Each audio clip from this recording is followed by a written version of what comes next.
Hey guys, welcome to Live in Color.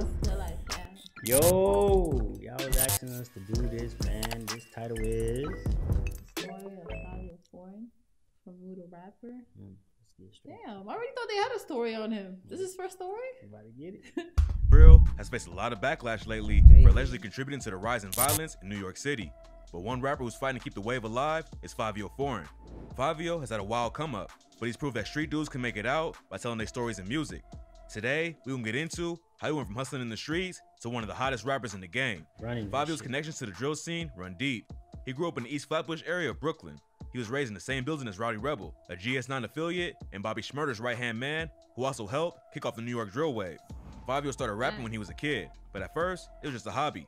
His goal was to be a pro football player. That's But Fabio? his issues at school made him give up on that dream. That's a whole different dude. I thought I was a whole nother rapper that he put on the screen. Damn. Yo, that's You Fabio. look mad young. That's a whole different Fabio.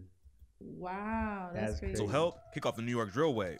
Fabio started rapping when he was a kid, but at first, it was just a hobby. His goal Yo, was to be a you pro would football not know player. that's Fabio. But his issues at school made him give up on that dream.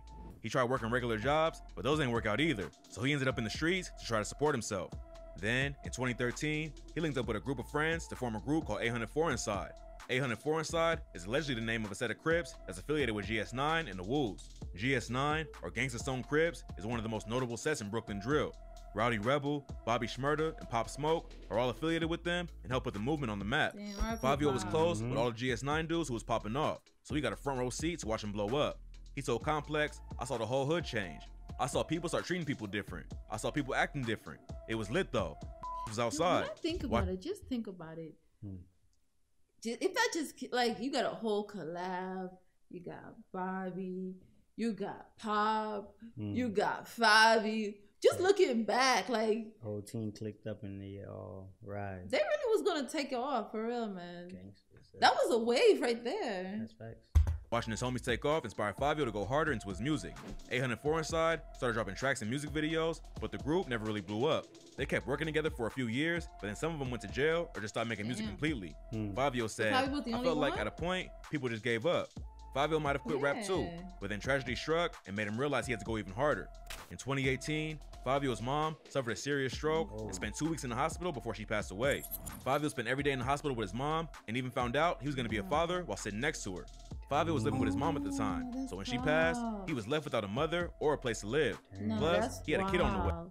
Not only you sitting next to your mom, you letting her know that you got a kid, but your mom is on her deathbed at the same time. That's wild, bro. Damn, Fabi went through a lot. Man, that's wild. So there was even more pressure on him to make something happen. That's He tough. couch surfed He with had to friends go and family hard. and even tried to get a legit job as a construction worker, but construction wasn't the right fit. So Fabio bounced early on. The situation wasn't looking good for Fabio at the time, but then he dropped a track that changed everything. Blicky in the Drip. Box. Oh, no, I thought Blicky it in was the Big Box. Drip. I thought it was Big Really, a diss Drip. track I ain't know aimed at about Blicky Blicky in the Gang. Box. Blicky Gang is a rival rap crew known for artists like 22Gs. The diss song went crazy in the city and got everyone's attention. Fabio I and the didn't other hear two that dudes on the track, JD and D Sav, are allegedly affiliated with the Wolves, which automatically makes the Cho affiliated Blicky Gang they ops. The Wolves and Cho's been beefing for years. They was originally known as Wave Gang and Hood Stars, two neighborhood gangs based in Brownsville that was once cool with each other. Then a massive police investigation called Operation Tidal Wave ended with 43 alleged gang members getting taken down. Wave Gang and Hood Stars both took a lot of hits. Then they started accusing each other of snitching. When it all settled, Wave Gang became the that's Wolves, crazy. Hood Stars became the Chos, and both crews been out for blood ever since. Blicky in the Box might have just been a diss track, but it caught the attention of Harlem legend Mace, who ended up signing Fabio, JD, and D Sav to his Rich Fish label. JD already had ties to Mace through his uncle, so they got a meeting set Wait, up what and signed a Mace deal we immediately. talking about? That's what I'm trying to figure out. Is it the Mace that we thinking about, or is this a different Mace? I don't know. Because he said a New York legend. Is Mace from New York? Where you from? He is Harlem world, yeah. New York is Harlem. Damn, fish. And he called it what? Fish what? I don't know. What are you doing it. Rich fish. No, I'm not laughing. I'm just trying to connect the dots. Yeah, I'm trying to connect that. Because too. when we think about Mace, you know, we think about our Mace. Yeah. Back in the day, Mace. Let I me don't know, gang, if, Yeah, if it's confirm. the same Mace. I don't know. The Rich Fish label. Rich JD Fish already had label. ties to Mace through his uncle, so they got a meeting set up and signed a deal immediately. Oh, they Apparently, different. the deal with Mace's label wasn't great though. Rumors say Fabio only signed for $5K, and he told DJ Vlad from Vlad TV $5K? that the deal was some short shit.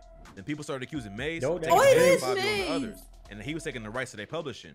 But Fivio cleared. Okay, first of all, let's talk about the title. Rich Fish Label. And I can see why it didn't work out. They're giving $5K for it later. But he said it didn't work out. Yeah. Everything up in the interview and said Mace treated him right and ain't own none of his publishing. Blicky in the box put Fivio on the map, but according to his ops, it also led to him getting jumped. Oh, Nas Blicky shit. said in the interview that he saw a bunch of GDs put hands on Fivio when they caught him lacking in the corner store. The Chos and the Blicky gang are mainly made up of GDs, who also beef with the Crips in Brooklyn, so they ain't appreciate the disrespect. But even if he caught a beating for Blicky in the box, Fivio's next track was about to take things to the next level. Big Drip. Fivio dropped the track Big Drip and Big a single for a Drip, project that's the called Pain and one. Love. Big Drip went crazy in New York, and the video for the track That racked up over song- 70. Yo, I'm not even gonna lie. When you first played that, I was like, yo, who is this? Because you kept that shit on replay. I had that shit on repeat. I'm like, who is this with the big drip? That's before he blew up. I was like, That's the what I'm fuck saying. Is this trash? I didn't even know who he was. I ain't gonna lie, this shit was hard. That That shit views went on crazy. YouTube and helped the song go viral. Yeah. Big Drip and the Pain and Love EP leveled up Fivio's That shit was career, a hit. which led to a 7-figure deal with Columbia Records. A lot of rappers get the bag and leave everyone else behind, but Fivio wanted to do more with his platform as an artist. He started a nonprofit called the Foreign Side Foundation in 2020 to give back to the community. The organization Wow. is geared towards providing beneficial resources and programs for at-risk youth, the homeless, But they not gonna current talk and about former that, though. gang-affiliated They don't talk about individuals, incarcerated individuals, I and didn't know communities that are that. in need of supplemental and educational assistance. Damn. Fivio's trying to make a positive waves. impact and help others since he went through the same struggles. Because in Yep. 2020, he lost 2 friends to gun violence. Damn. The first was Pop Smoke Yeah. on February 19th. Fivio and Pop have been close for years and made several tracks together. But Pop was more like a brother than a collaborator. Fivio told Complex, "The pain I felt was crazy. After my mother passed away, I got cold and shit. I didn't really care after that. This one felt different. We was in this shit Crazy. together. It's way deeper than music." Facts. Later that year, Fivio lost another friend when King Von was shot and killed in Atlanta. Despite the pain he felt from losing both of them, Damn. Fivio kept pressing It was forward back to and dropped his back, though. debut It felt mixtape, like that. 800 BC, in April 2020. The project featured massive artists like Meek Mill, Quavo, and Lil Baby. But even though his career was taking off more than ever, Fivio was still facing a lot of struggles. In October 2020, he was arrested for allegedly assaulting his girlfriend. He was booked on a simple assault charge and held in jail. But his girlfriend hopped on social media to explain the situation. According to her, a nosy neighbor called the police, but she had no intention of pressing charges. When Fivio got out of jail, he went on Twitter and said, "I would never hurt or harm any pregnant woman, especially not my girlfriend. My mother would kill me. Plus, I'm raising 2 black little girls, and women do everything for me in my life. In Talk about it, relationships, people Fivio. argue and have disagreements. Whoever know us know we've been arguing. We argue and we'll always argue. It's just unfortunate that I have nosy ass neighbors who can't mind their own business. Wasn't the first time, it won't be the last." 2020 was a crazy year for Fivio. In August, rumors started flying that he had been shot and killed in Atlanta. Then, I Murder heard Beast seemed to about I that. did hear some We crazy shit. did hear about. I'm like, what the fuck? I heard some crazy shit. Well, y'all be playing. Y'all just love to play. Shit crazy. That's the thing about the internet.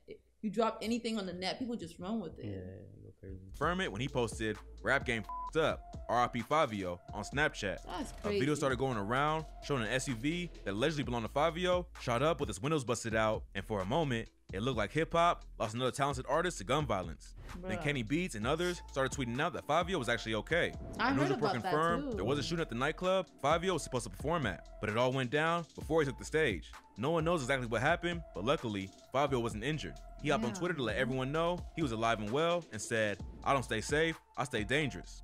Fivio Right. made it out alive, but he was about to lose another close friend. His homie JD got locked up around the same time they all signed with Mace off of Blicky in the Box.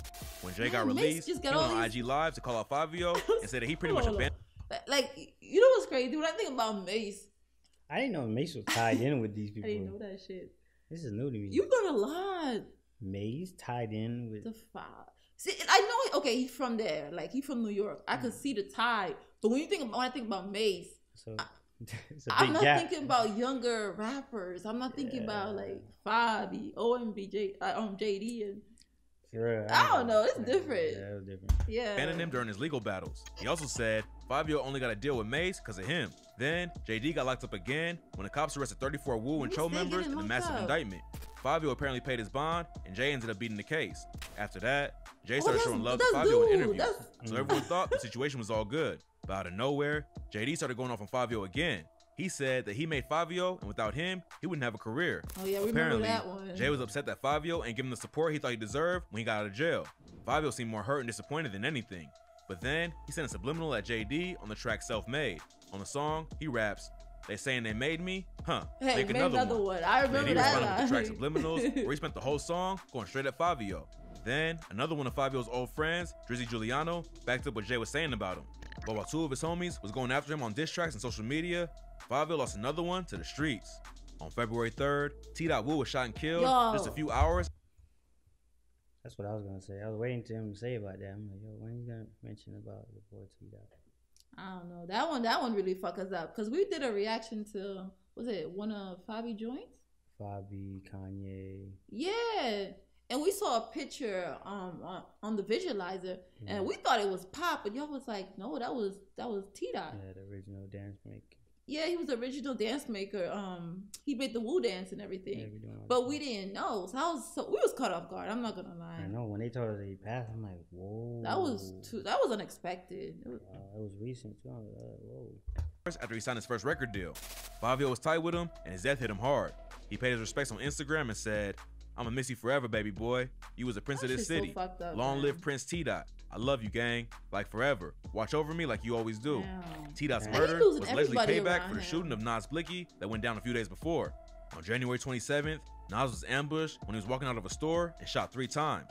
He almost died from the injuries, and his stepdad said it all happened because of Nas dissing his ops on social media. But right now, there's no evidence actually linking the two shootings. Fabio's come up ain't been easy, but through all the struggles, he's still moving forward and working with some of the biggest artists in the world. He linked up with Drake for the track Demons, then later he appeared on the song Off the Grid on Kanye's album Donda, which many critics said was one of the best features on the project. Recently, he dropped City of God with Alicia Keys and Kanye, and even met with the mayor of New York to discuss the ban on drill music. Fabio has lost a lot of homies to the streets and more to petty beef. Hopefully, he can focus on his own career and avoid getting dragged back into all the drama. But the drill scene is more violent than ever right now. Rest in peace to everyone who lost their lives. Hopefully, artists in New York can come together and find a way to stop the violence. See, but that's the key though. Like, yeah, okay, we like drill music, you know, we fuck with it, but at the same time, like, we hope like they could just come together and just leave the beef and all the violence behind, you know? Yeah, and just stick to the music. I mean, that's the whole point. You know what I'm saying? A lot. That's facts. A lot of people dying behind this shit at the same time. Damn. But y'all know what's up. Live in Color fam. We is out.